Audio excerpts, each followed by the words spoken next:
All right. Let's talk about Mac Jones. The NFL, Jerry Glanville, the old Houston Oilers and Atlanta Falcons head coach, once upon a time told an official who was screwing things up, the NFL also stands for not for long. Not for long. That's the NFL. Like and I will never forget that moment that NFL Films captured years ago because it's so applicable. When Mac Jones came out of the players' green room at the 2021 NFL Draft in Cleveland, and the green room, I think, was located in Shaker Heights, and the draft stage was located in Cleveland. It was a very long walk, and if you remember, he was walking fast, and it looked like he had that Vince McMahon strut, that famous Vince McMahon gif, as he was just like strutting.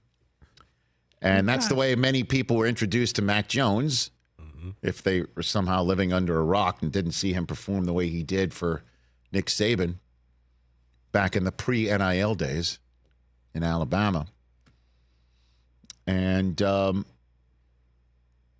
Mac Jones came out of that green room and put on the hat.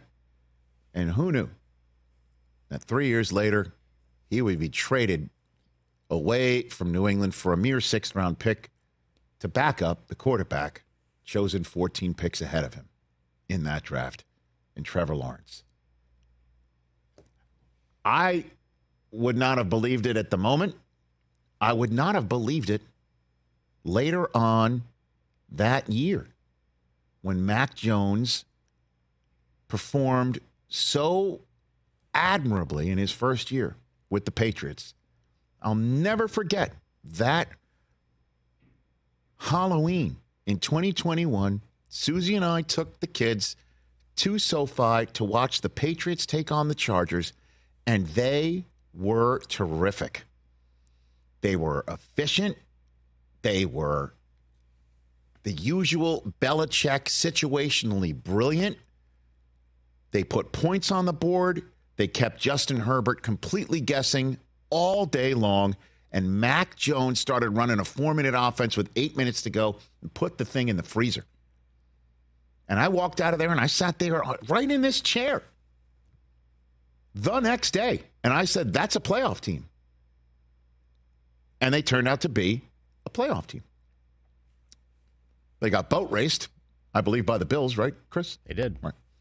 In the by a lot. What appeared to be one of those changing of the guards from New England to Buffalo after Brady's gone and now Belichick's there and they were done having Brady beat their brains in. Now they're in charge, and sure enough, they are at the top of that roost right now in the AFC East. Mac Jones went to the Pro Bowl. He did the gritty in that Pro Bowl. Very funny. Okay. Also, in that season, Tom Brady returned to New England. And Mac Jones put on like a 16, 17 play drive. Quite good. In a brutal weather situation to set up Nick Folk for the win, and it didn't work out, but he was the guy after the guy. Maybe the all-time guy after the guys, right? And then he fell off a cliff.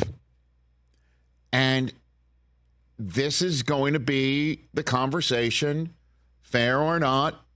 I think, Chris, you say there's a lot of fair to say this, that in the second season when Josh McDaniels left the team entering 2022, Josh McDaniels was the one coaching Mac Jones up in his ear in the meeting rooms, sitting next to him on the bench, walking him through what it's like to be a Patriot, what it's like to be a professional quarterback, what it's like to be neck up, pre-snap, a professional quarterback in the NFL. He's gone, and Belichick put in that place two guys who had no history doing it. And also, in retrospect, full 2020 hindsight, what everybody thought at the time was 100% accurate. Joe Judge and Matt Patricia had no business being the Sherpas. Zero. For Mac Jones. Might as well have been us. Fell off the map. Ruined the kid's confidence. And last year, even with Bill O'Brien there, I saw Mac Jones in Germany. Guy needed a hug, man. Yep. It got to the point where I think he just about needed a what hug. you said all the time about the pregame meeting where he's talking about Tua, and it looks like he's having fun, and he has someone who gives him attaboys instead of MFs him. I think about that all the time. And I think Mac Jones was just shell of himself. The guy had one of the greatest college seasons ever. Heisman Trophy finalist, 1st-round pick, makes the playoffs and the Pro Bowl in his rookie year, and then he completely falls off a cliff. That just doesn't happen. So a change of scenery was needed. Well, for sure now, right? I just don't, in the same way, and it's kind of crazy, the second overall pick in that draft, Zach Wilson, Jets did everything in their power to make sure he wasn't going to start a single game in 2023, and the football gods had completely different plans. And 100%, I didn't want to see Zach Wilson in a Jet uniform again. In the same way, I think you probably didn't want to see Mac Jones anymore. Like you were done with him, even though it's a cold NFL world, not for long. But the guy I saw throw those 2 interceptions in Germany was seeing ghosts and was totally a shell of the guy I saw in SoFi with my kids in his rookie season on Halloween. They weren't the same guy. Same uniform, same number, same human in there, but not the same quarterback at all. I mean, not by any stretch of the imagination. And Bill had enough. He put Bailey Zappi in the game. 2 minutes to go.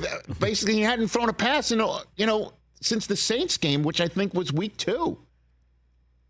I mean, and this was in a game that the Kraft family wanted to win. I mean, Bob Kraft spoke to this team before on a walkthrough. He said he only does that during Thanksgiving games that they're ever involved in. He wanted to win this thing. And they gave Mac one more shot, and that was the all she wrote. So with a new way of looking at everything, they traded Mac Jones for a 6th-round pick over the weekend. Wow. But Mac goes to a good spot. If there's anybody that can say, I've got this, and, the NFL is filled with coaches who have the hubris of saying, I've got this. You don't know what to do with him. I know what to do. Right. I can figure this out. Only I can fix it. Heard that phrase a lot. But Doug Peterson is definitely a guy. Peterson. And he goes home. Yeah, he's a Jacksonville kid. Yeah, he's from there. Went to high school in Jacksonville. It's funny too. If you throw up just Trevor Lawrence and Mac split screen stats, no names, very similar stats. Well, Trevor Lawrence hasn't lit the world on fire like we all thought. Again, to me, I'm not in that camp. That you're on the edge of entering. I'm not saying you agree with it. TJ started it, but I'm like peeking in. I'm like, what's going on over there? Trevor Lawrence's first season, I'll take any opportunity to savage Urban Meyer, but it's worthy. It's worthy of being savaged. I'm sorry. I'm sorry. I'm sorry. You got to kind of rip that up. You have to. Nobody in the history of the NFL has been handed a golden ticket and absolutely torched it within a month of playing season action, quite like Urban Meyer. Just those kids in the chocolate factory. Take the first season and remove it. Second season, first with Doug Peterson, they go to the playoffs, and Peterson, I mean, is faced with the unbelievable scenario of the first half of Trevor Lawrence's professional playoff career of throwing 4 interceptions to the point where do you sit him?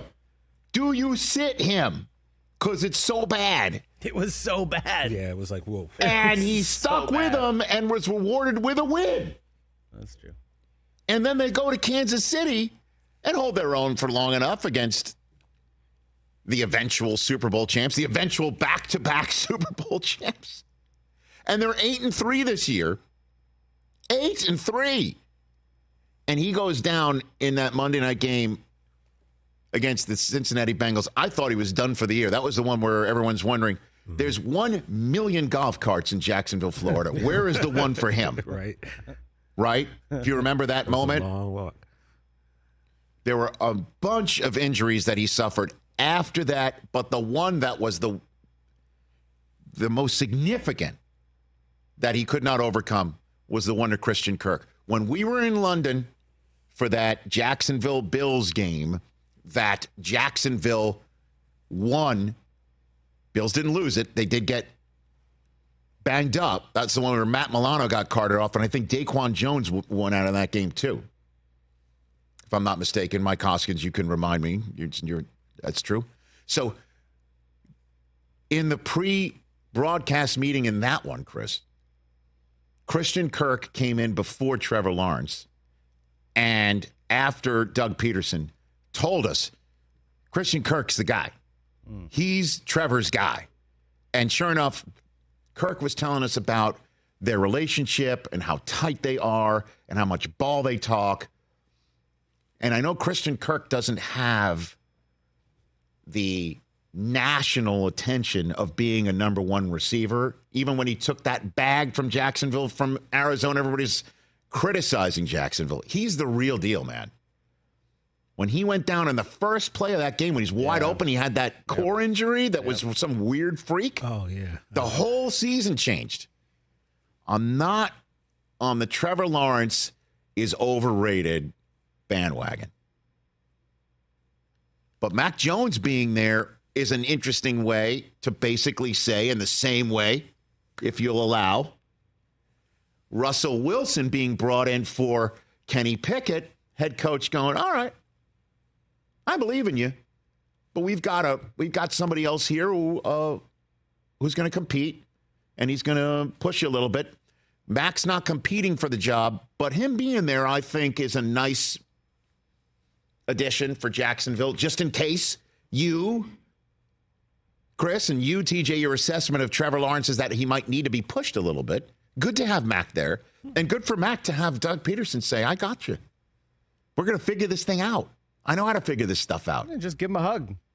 Give him a hug, because you know what Mac needed last year? He needed, I thought, on that Saturday that I saw him, he needed some ice cream. Yeah. He needed a coach to give him ice cream. And you know what Doug Peterson gives Jacksonville players on Saturday? Yeah. He gives them ice cream. Literally, it's ice cream Saturday on the team. He needs a coach to put his arm around him, give him a hug, saying, I got you. I played the position. I know what you need. And do you like vanilla? Rocky Road. Chocolate syrup. That's sprinkles. what Doug Peterson will do for Mac. I saw that. I'm like, way to go. Mac, you got your coach. That's just, again, to just bring it all full circle. He did say Tua tells him about his coach sitting next to him on the bench, maybe inviting him over to the house. He's the one in the quarterback meeting rooms. This is what Mac's going to finally get, because what I brought up to Mac, what led to this thing, is I asked him what was it like, any similarities playing for Belichick and Saban, as we assume there were. And he went back to that. His high school coach, son of a coach. They were all hard asses on him. Now he's got the guy to give him a hug and ask him if he wants sprinkles. Maybe that's a difference. Catch the Rich Eisen Show every single day on the Roku channel, 12 to 3 Eastern, for free.